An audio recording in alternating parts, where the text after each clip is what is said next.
Amis Trader Zen, bonjour. Aujourd'hui on se retrouve pour une vidéo un peu différente des vidéos précédentes. Puisque cette fois-ci, c'est pas une action boursière dont nous allons discuter, mais de crypto-monnaies. Oui, de deux crypto-monnaies. Deux pour le prix d'une. Car après avoir vu le Bitcoin précisément, on verra rapidement l'Ethereum, puisque tout ce qui sera dit pour le Bitcoin sera à peu de choses près vrai pour l'Ethereum. On le verra au cours de cette vidéo. Donc deux cryptos pour le prix d'une. Ça fait plaisir, c'est une bonne affaire, ça mérite bien un clic sur j'aime ou un abonnement, ça fera plaisir et ça aidera cette jeune chaîne qu'est le Trading Zen. Sans plus attendre, on est en graphique mensuel sur le Bitcoin.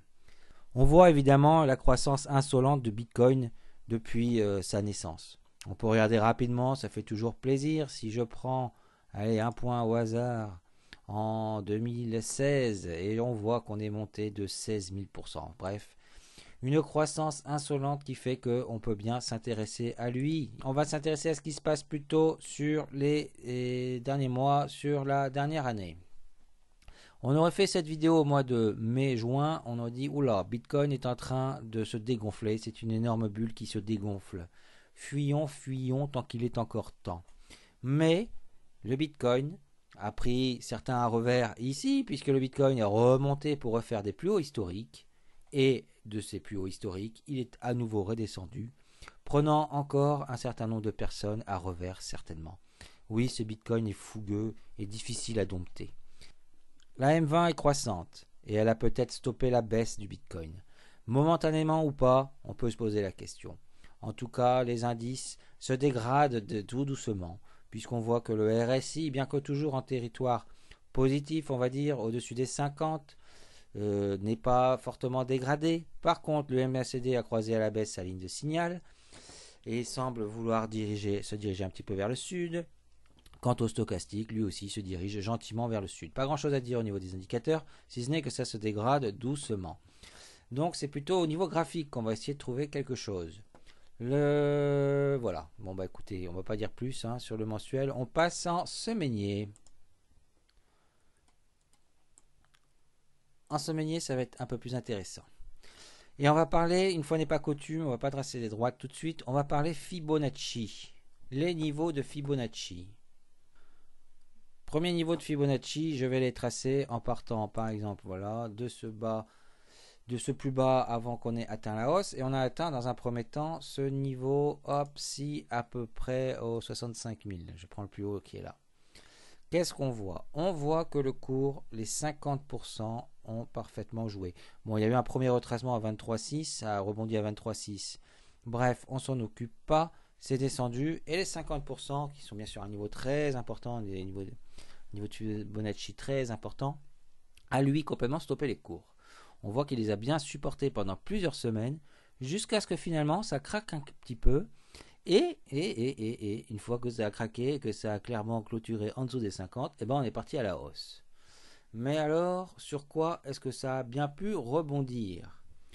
Je me suis intéressé, je me suis amusé à voir quels étaient les niveaux de Fibonacci si on avait considéré un début de hausse, non pas sur le cours là, à 3700 comme c'est fait là, mais finalement, puisque à l'origine, le cours est quasiment parti de zéro, puisque ça cotait à quelques euros simplement à l'origine, on voit que si on part de zéro, eh ben qu'est-ce qui s'est passé? Tout simplement, le cours il a rebondi sur son niveau de Fibonacci à 50, oui, sur la moitié de son cours finalement, sur la moitié. Et donc, ça a constitué pour moi un premier niveau. Hop, ici. Voilà. C'est le niveau de 50% de Fibonacci si on considère une hausse de 0, qui était son cours à l'origine, jusqu'à son plus haut historique, ici, fait en avril. Ensuite, donc le rebond s'est fait et le cours a atteint des nouveaux plus hauts. Donc, puisqu'il y a eu des nouveaux plus hauts, il faut réajuster les niveaux de Fibonacci. Voilà, c'est réajusté. Et on voit que ce nouveau niveau de 50 est celui qui a fait rebondir les cours. Donc à nouveau un rebond au niveau des 50% de Fibonacci. Alors on aurait pu considérer que la hausse partait de là. Ça aurait été pareil. C'est exactement les corps qui auraient qui serait venu mourir sur ces 50%. Donc ça marche aussi, quoi. Ça marche aussi. Peu importe, hein, vous pouvez soit on considère qu'on part de zéro et on considère plutôt les mèches, soit on considère qu'on part de là. Et on considère les corps. Enfin, toujours est-il qu'il y a clairement un niveau de résistance à ce niveau-là. On peut le tracer. Voilà, ça c'était un petit aparté sur les niveaux de Fibonacci. On voit que, pour résumer, hein, par deux fois les 50% ont initié un rebond. Et là, on vient de rebondir une nouvelle fois sur un niveau de 50%, réajusté avec le nouveau plus haut. Hop, maintenant on enlève les niveaux Fibonacci. On va passer à autre chose. Alors, dans un premier temps, le cours, en rebondissant ici, eh ben, il a créé hop, une droite de tendance. On va prendre la mèche basse comme ceci. Voilà, cette droite de tendance qui était une droite qui a fait support au moins sur ces deux points là, c'est pas énorme. Petit support ici et puis finalement elle a cédé et là on revient dessus, une forme de throwback. Ok, autre droite ici, hop, on peut considérer qu'ici il y a eu une droite résistante qui finalement a été franchie et s'est donc transformée en support. Malheureusement, voilà, ces deux droites qui étaient des droites de support ont été franchies à leur croisement. Et on est arrivé donc sur nos droites horizontales de support et on a rebondi. Donc si on s'intéresse aux droites, voilà ce que ça dit. On aurait pu dire aussi que le cours était rentré dans un triangle symétrique ici. Bon, ça ne nous apporte pas grand chose. Donc, ce qu'on voit donc, c'est qu'il y a des supports majeurs qui ont cédé, et puis d'autres qui ont résisté. Et donc, on est entre deux là. On est dans cette zone de turbulence. Alors, une autre chose, on peut désormais, avec ces deux sommets, également tracer ici. On va le faire avec, hop, les corps. Voilà, on va la faire un peu plus voyante, en rouge. Si je trace la parallèle de cette droite, tac, tac, et que je viens ici, je remarque donc que le cours a, en rebondissant là, en changeant de direction à ces niveaux-là, finalement s'inscrit dans un canal haussier. Et c'est important, c'est intéressant. Que disent les indicateurs? Le RSI, il est passé en négatif, mais bon, il est quand même pas très loin des 50. Le MACD, pareil, il s'est dégradé. Il passe négatif, mais là, il se rapproche de sa ligne de signal et il ne faudrait pas grand-chose pour qu'il la croise à la hausse. Donc ça pourrait s'arranger assez rapidement. Le stochastique, lui, eh ben, c'est lui le plus positif puisqu'il va sortir de la zone de survente et en croisant à la hausse sa ligne de signal. Donc le stochastique est très intéressant. D'ailleurs, on voit, hein, si on remarque que la première oscillation dans le canal finalement s'est faite à partir de là, ça correspond bien à le stochastique qui est descendu tout en bas au sud.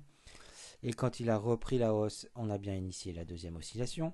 Et quand il a repris à la baisse, on a bien initié cette dernière oscillation. Donc, le stochastique est intéressant et pourrait nous dire donc peut-être qu'on est reparti pour une oscillation dans ce canal haussier, qui est ce qui nous amènerait tout en haut. On peut le représenter. Hop. Donc ça c'est un scénario. Premier scénario. Hop, on part pour une oscillation dans le canal. Ça, c'est scénario 1 est positif. Scénario 2.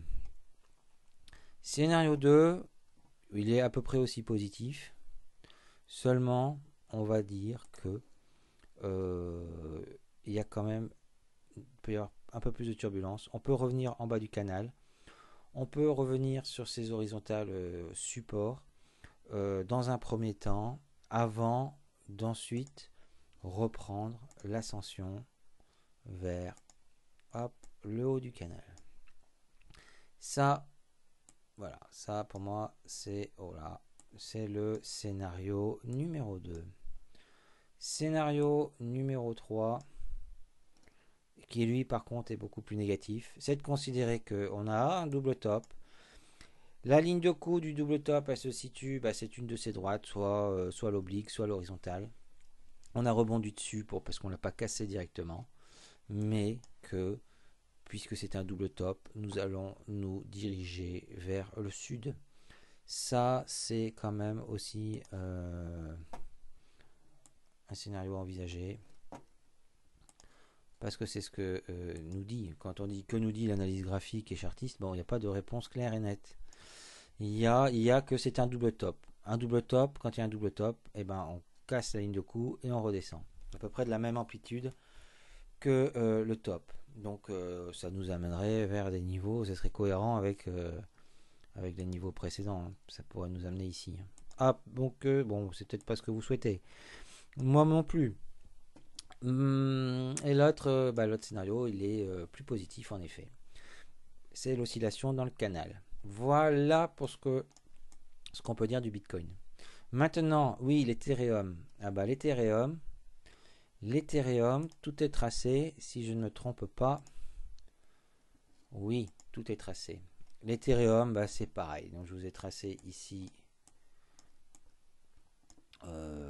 les Fibos, on voit, voilà, oui, bon, c'est juste pour voir que les niveaux de 50 de Fibonacci ont fait leur effet ici sur ce rebond en janvier. Je supprime les niveaux de Fibonacci pour y voir plus clair. On retrouve notre oblique support qui a lâché, qui s'est fait, comment dire, qui a été franchi, avec un retour sur celle-ci, qui fait maintenant office de résistance. Le canal haussier et les indicateurs, c'est à peu près la même chose.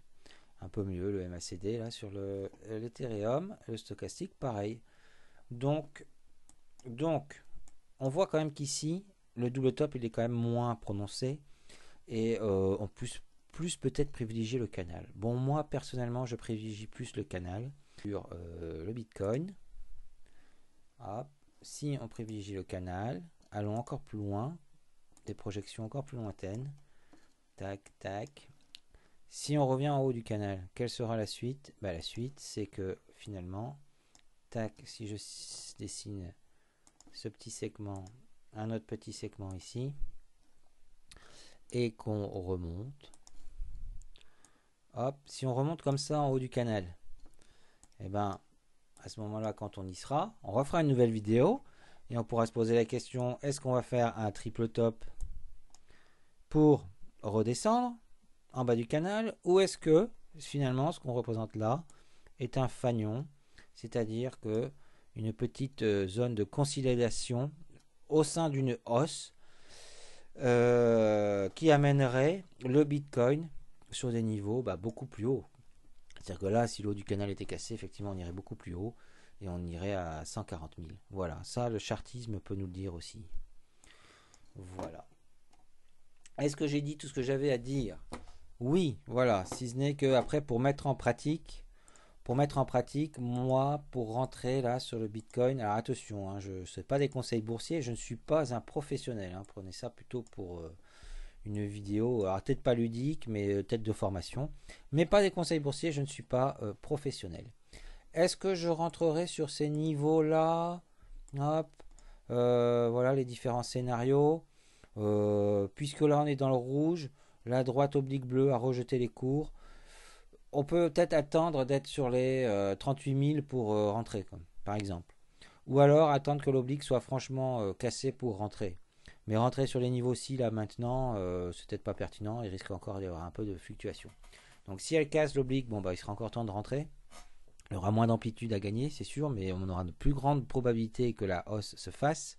Et si on descend plus bas, ça sera un meilleur point d'entrée. Voilà, l'espérance de gain, perte, le rapport gain-perte sera plutôt en votre faveur. Je vous remercie. Si vous avez tenu jusqu'au bout, bah, bravo. Merci de liker s'il vous plaît et de vous abonner, ce serait encore mieux pour cette jeune chaîne. Merci à vous, au revoir.